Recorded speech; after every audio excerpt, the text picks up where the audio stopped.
Hi everyone, कैसे हो आप सब। आई होप कि आप सब अच्छे होगे और अपने लाइफ में काफ़ी अच्छा परफॉर्म कर रहे होगे। So welcome to my channel. इस चैनल पर मेनली आपको कॉलेज और कैरियर से रिलेटेड सारे इन्फॉर्मेशन प्रोवाइड कराए जाते हैं। सो मेक श्योर कि इस चैनल को सब्सक्राइब कर लो सो दैट इन फ्यूचर इस चैनल पर जितने भी वीडियो अपलोड किए जाएँ वो आप सबको मिल सकें। आज हम बात करने वाले हैं इंडियन नेवी के अंदर एक स्पेशल एंट्री के बारे में। अगर आपने जेईई मेंस का एग्ज़ाम पास किया है या फिर आप जेईई मेंस का एग्ज़ाम फ्यूचर में देने वाले हो तो ये वीडियो आपके लिए है। हम लोग जनरली सोचते हैं कि जेईई मेंस देने के बाद हम लोग एनआईटी, आईआईटी, ट्रिपल आईआईटी में एडमिशन लेंगे और वहाँ पे 4 इयर्स अपना स्टडी कंटिन्यू करेंगे। बट इसके अलावे भी आपके पास डिफेंस सेक्टर में भी एक अच्छा कैरियर ऑप्शन प्रोवाइड कराता है इंडियन नेवी। अगर आपका सपना है as a officer Indian Navy को सर्व करने का तो ये अपॉर्चुनिटी आपके लिए खास हो जाता है। तो मेक श्योर कि इस वीडियो को कंप्लीट देखना, क्योंकि हम उन सारे पॉसिबिलिटीज़ की बात करेंगे कि आपकी एलिजिबिलिटी क्या होने वाली है, इसके लिए एज कितना होने वाला है, क्वालिफिकेशंस क्या चाहिए, कैसे ट्रेनिंग प्रोसीजर्स है, क्या कोर्सेज आपको ऑफ़र किए जाते हैं और 4 इयर्स बाद आप क्या कर रहे होगे। सो हम उन सारे एस्पेक्ट्स को कवर करेंगे। इसके अलावा हम सैलरी, पर्क्स और अदर अलाउंस की भी बात इस वीडियो में करेंगे। सो इस वीडियो को कंप्लीट वॉच करना। सो आज का वीडियो स्टार्ट करते हैं। So let's start the video. सबसे पहले हम लोग बात करते हैं एलिजिबिलिटी की। तो एलिजिबिलिटी का क्राइटेरिया बहुत ही सिंपल है। आपके 12th बोर्ड में 70% मार्क्स होने चाहिए एग्रीगेट, और आपने 12th बोर्ड का एग्ज़ाम पीसीएम में दिया है, और उसके अलावे आपके 10th या फिर 12th किसी एक में इंग्लिश के सब्जेक्ट में एटलीस्ट 50% होने चाहिए, तो आप इस फॉर्म को भरने के लिए एलिजिबल हो। इसके अलावा बात करते हैं कि कौन कौन इस फॉर्म को अप्लाई कर सकता है। तो वो सारे कैंडिडेट जो 2021 में जेईई मेंस देने वाले हैं, उसके बेसिस पे अगर 2022 में इसके लिए वैकेंसी आता है तो आप सारे इस फॉर्म को भरने के लिए एलिजिबल हो। उसके अलावा बात कर लेते हैं एज क्राइटेरिया की। तो इसके लिए जनरली जो एज होता है वो होता है 16.5 ईयर्स टू 19 ईयर्स के बीच में अगर आपका एज है तो आप इस फॉर्म को भरने के लिए एलिजिबल हो। जब उसका ऑफिशियल नोटिफिकेशंस आ जाएगा तो आप उसमें एज क्राइटेरिया को भी अच्छे से समझ सकते हो। इसके अलावा बात करते हैं मेडिकल स्टैंडर्ड की। तो जो जनरली डिफेंस सेक्टर में जाने के सारे मेडिकल स्टैंडर्ड्स होते हैं वो सारे मेडिकल स्टैंडर्ड्स यहाँ पे भी होते हैं। यहाँ पे मेडिकल के फील्ड में आपको आपकी कैटेगरी या फिर किसी और बेसिस पे आपको कोई रिलैक्सेशन नहीं मिलने वाला है। सबके लिए मेडिकल स्टैंडर्ड सेम होने वाला है। उसके अलावा बात करते हैं जनरली टैटूज़ की। तो आपके बॉडी में किसी प्रकार का कोई टैटू नहीं होना चाहिए।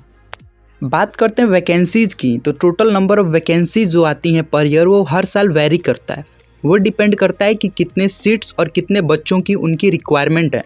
तो पर ईयर की जो वैकेंसी होती है इंडियन नेवी की वो 25 टू 27 के बीच में वेरी करती हैं। तो इसमें जनरली 2 ब्रांचेज होते हैं।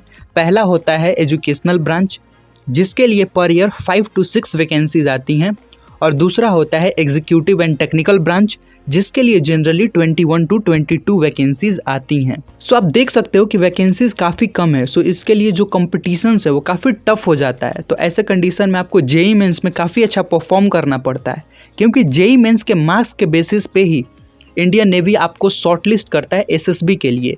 इसके लिए आपको कोई रिटन टेस्ट देने की ज़रूरत नहीं होती है। वो लोग आपके जेईई मेंस के स्कोर के बेसिस पे ही आपको शॉर्टलिस्ट करते हैं और उसके बाद आपको एसएसबी के लिए बुलाया जाता है।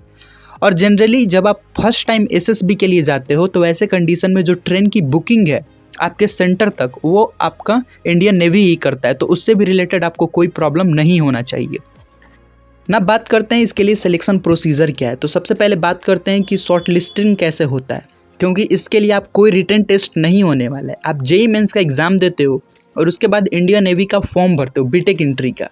तो जो शॉर्ट लिस्टिंग होता है वो आपके जेईई मेंस के रैंक के बेसिस पे ही होता है। इसके लिए आपको कोई एग्ज़ाम देने की ज़रूरत नहीं है। आपके जेईई मेंस के रैंक के बेसिस पे ही आपको शॉर्ट लिस्ट कर लिया जाता है, और उसके बाद अगर आप शॉर्ट लिस्ट हो जाते हो तो आपको डायरेक्ट एसएसबी के लिए बुलाया जाता है। और जो एसएसबी होता है वो 2 स्टेज में होता है। पहले स्टेज के अंदर होता है intelligent test, picture perception and group discussion test. अगर आप स्टेज 1 क्लियर नहीं कर पाते हो तो आपको वहीं से हटा दिया जाता है। आप स्टेज 2 में नहीं जा सकते हो। अगर आप स्टेज 1 पास कर जाते हो तो आप स्टेज 2 में जाते हो, जिसके अंदर आता है psychological test, group test and interview, जो कि 4 दिनों तक चलता है। अगर आप स्टेज 2 भी क्लियर कर लेते हो तो उसके बाद आपका मेडिकल टेस्ट किया जाता है। तो आप मेडिकली फिट होने चाहिए। डिफेंस के जो मेडिकल के जितने स्टैंडर्ड होते हैं वह आपके फिट होने चाहिए। तो अगर आप मेडिकल भी फिट हो जाते हो तो उसके बाद इसका फाइनल मेरिट लिस्ट बनता है, और अगर आपका फाइनल मेरिट लिस्ट में नाम आ जाता है तो वैसे कंडीशन में आप इसके लिए सेलेक्ट हो गए हो और आप इंडियन नेवी में as a B Tech entry join कर सकते हो।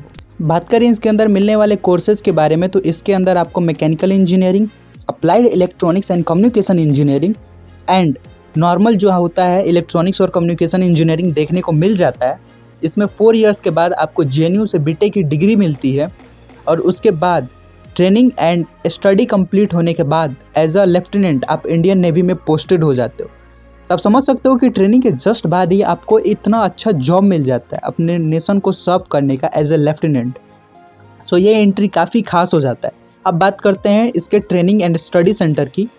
तो इंडियन नेवल एकेडमी एजाइमाला जो कि केरला में सिचुएटेड है, वहाँ पे आपकी ट्रेनिंग होने वाली है 4 इयर्स की और वहीं पे आपकी स्टडी भी होने वाली है। और ये जो एकेडमी है वो एशिया का one of the best and सबसे बड़ा एकेडमी है और इस एकेडमी का जो कैंपस साइज़ है वो होने वाला है 2457 एकड़। इतने बड़े कैंपस में जो जितनी सारी चीज़ें हैं वो आपको फ्री ऑफ कॉस्ट मिलने वाली हैं। हर एक फैसिलिटीज़ जो हैं आपको फ्री ऑफ कॉस्ट प्रोवाइड कराई जाने वाली हैं, जिसके लिए आपको कोई चार्ज नहीं देने वाला है। तो आप समझ सकते हो कि इंडियन नेवी आपके ऊपर कितना पैसा खर्च करता है एज अ ऑफिसर बनाने के लिए। सो ये एंट्री काफ़ी स्पेशल हो जाता है उन सारे बच्चों के लिए जो इंडियन नेवी को ज्वाइन करके as a officer Indian Navy को सर्व करना चाहते हैं। अब बात करते हैं कि 4 साल के बाद जब अपनी पढ़ाई और अपना ट्रेनिंग कंप्लीट कर लेते हो तो आप इंडियन नेवी में सब लेफ्टिनेंट बन जाते हो। और उसके बाद अब बात करते हैं कि सैलरीज़ क्या क्या मिलने वाली हैं, क्योंकि ये भी बहुत इंपॉर्टेंट हो जाता है कि इसको ज्वाइन करने के बाद 4 इयर्स के बाद आपकी सैलरी क्या क्या होंगे, आपको कौन कौन से अलाउंसेस मिलने वाले हैं। तो बात करें सैलरी की तो आप स्टार्ट करते हो पे बैंड 10 से, जिसमें आपका स्टार्टिंग सैलरी जो होता है वो होता है 56,100 रुपीज़। ये होता है बेस पे। इसके अलावा आपको बहुत सारे अलाउंसेस मिलते हैं जिसके अंदर आता है DA, TA, टेक्निकल अलाउंसेस और बहुत सारे अलाउंसेस। उसके अलावा बात करें लीव्स की तो इसके अंदर आपको समय समय पे बहुत सारे लीव्स भी मिलते हैं। आपको इंश्योरेंस भी प्रोवाइड कराया जाता है इंडियन गवर्नमेंट के द्वारा, जो कि 1 करोड़ का होता है।